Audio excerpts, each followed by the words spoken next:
Hello student, आज हम 3D figure के सरफेस एरियाज़ एंड वॉल्यूम के फॉर्मूले देखेंगे और उन्हें समझेंगे। ठीक है, तो देखिए बेटा, फर्स्ट हमारा जो फिगर है 3D फिगर वो है क्यूब। अब ये 3D फिगर क्या चीज़ है आपके, व्हाट इज़ 3D फिगर। देखिए, आपने प्रीवियस क्लासेस में स्क्वायर, रेक्टेंगल, ठीक है, इस ट्रायंगल, इस तरह के फिगर के बारे में पढ़ा है। लाइक मैंने अभी आपके लिए एक रेक्टेंगल बनाया। सो आप देख रहे हैं यहाँ पे एक तो ये वाली एक्सिस है जिसको हम एक्स एक्सिस या हॉरिजॉन्टल एक्सिस बोलते हैं, और एक ये वर्टिकल एक्सिस है जिसे हम वाई एक्सिस बोलते हैं। यही वाई एक्सिस इधर रिपीट हो रही है, यही एक्स एक्सिस इधर रिपीट हो रही है, क्योंकि हमें पता है पॉलीगन एक क्लोज फिगर होता है, रेक्टेंगल एक क्लोज फिगर होगा, इसलिए यहाँ पे इनको क्लोज करने के लिए हमें इस वाले एक्स और इस वाले वाई की ज़रूरत पड़ी। वैसे इसमें है कुल दो ही एक्सिस, एक्स और वाई, बट अब हम पढ़ रहे हैं 3D फिगर के बारे में। सो 3D फिगर के अंदर 3 एक्सिस होती है, नाम ही है 3 डायमेंशनल। ठीक है, सो यहाँ पे कुल 3 एक्सिस है हमारे। तो देखिए कौन कौन सी, देखिए एक तो ये एक्स, ओके, ये वर्टिकल वाई एक्सिस आ गई, और एक नई एक्सिस आई है आपकी, that is third one, Z axis. तो ऐसा फिगर जिसमें 3 एक्सिस हो उसे हम बोलते हैं 3 डायमेंशनल फिगर। तो हमारा जो पहला फिगर है जिसके सरफेस एरिया और वॉल्यूम की बात हम करेंगे वो है क्यूब। क्यूब में क्या होता है बेटा, तीनों ही एक्सिस जो हैं वो सेम है, X axis, Y axis, Z axis, यानी कुल मिला के इसकी जितनी भी आपकी एजेस हैं वो सब सेम है। ये ए मानी है तो ये सब आपके ए ही होंगी, कोई भी एजेस आपकी डिफरेंट नहीं होंगी। ठीक है, कोई भी एजेस आपकी डिफरेंट नहीं होगी। तो इसीलिए जो क्यूब है आपका, उसका जो सरफेस एरिया का फॉर्मूला होगा वो क्या हो जाएगा बेटा। अब सरफेस एरिया के भी दो फॉर्मूले होते हैं, एक तो लेटरल और एक होता है आपका टोटल सरफेस एरिया। लेटरल मतलब आपके ओनली हम बात कर रहे हैं बाउंड्री की, ठीक है। और अगर हमने सारे फेसेस ले डाले, ठीक है, और अगर हमने सारे फेसेस कवर कर डाले, इट्स मीन इसका टॉप एंड बॉटम भी ले लिया, क्योंकि जो आपका ये जो क्यूब है ना बेटा, इसमें टोटल 6 फेस हैं। अब वो 6 फेसेस कौन कौन से हैं आपके, एक तो टॉप, एक नीचे आपका बॉटम आएगा, ठीक है, एक आपका लेफ़्ट, एक राइट, एक आपका फ्रंट और एक आपका बैक।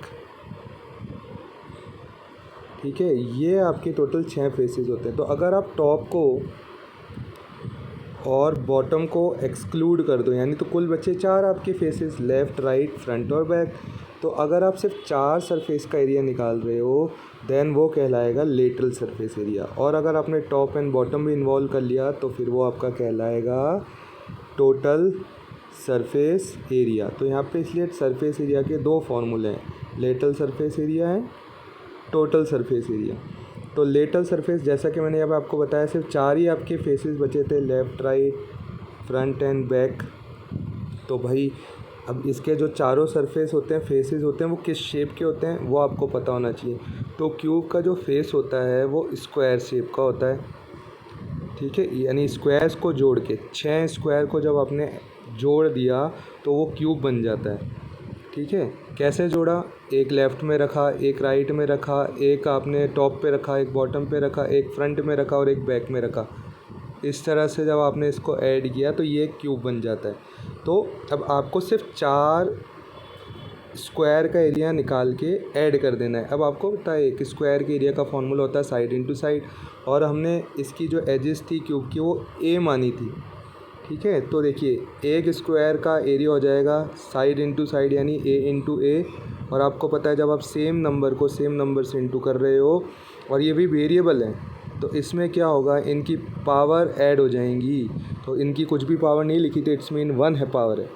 ठीक है। तो 1 + 1 हो जाएगा 2 पावर, तो ये हो गया ए स्क्वायर। ये तो एक स्क्वायर का आया, हमें निकालना है टोटल 4 स्क्वायर का एरिया। तो ए स्क्वायर को या तो आप 4 टाइम ऐड कर दो, या आपको पता है जब सेम क्वांटिटी रिपीट होती है तो आप उतने ही टाइम उसकी टेबल बोल लो जितने टाइम वो रिपीट हो रही है। तो यहाँ पे ए स्क्वायर 4 टाइम रिपीट हो रहा है, तो इसका जो एरिया आ गया वो आ गया lateral surface area 4a square, 4 side square. अब आपको टॉप और बॉटम के एरिया को भी इंक्लूड करना है, मतलब अब आपके पास 6 स्क्वायर हो गए। तो 6 × 1 स्क्वायर का एरिया ए स्क्वायर, तो 6a स्क्वायर इसका टोटल सरफेस एरिया हो गया। अब बात करें वॉल्यूम की। वॉल्यूम क्या चीज़ है? तो वॉल्यूम जो स्पेस आप 3D में ऑक्यूपाइड कर रहे हो, लाइक आपने इस क्यूब बॉक्स में आपने जो अभी हमने देखा था, इस क्यूब बॉक्स में आपने बहुत सारे बिस्किट्स के पैकेट रख दिए, like you put so many biscuit packet in this.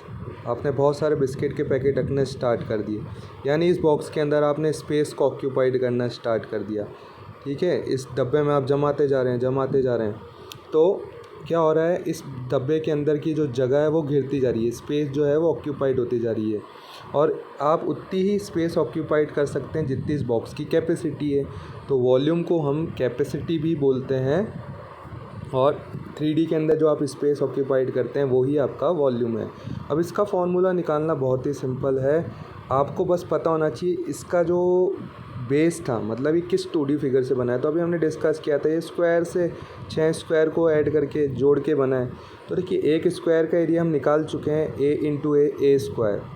बस अब आपको पता है ये 3D फिगर है, तो इसमें 2 डायमेंशन नहीं है, इसमें x और y के अलावा एक और डायमेंशन आ गया, दैट इज़ z।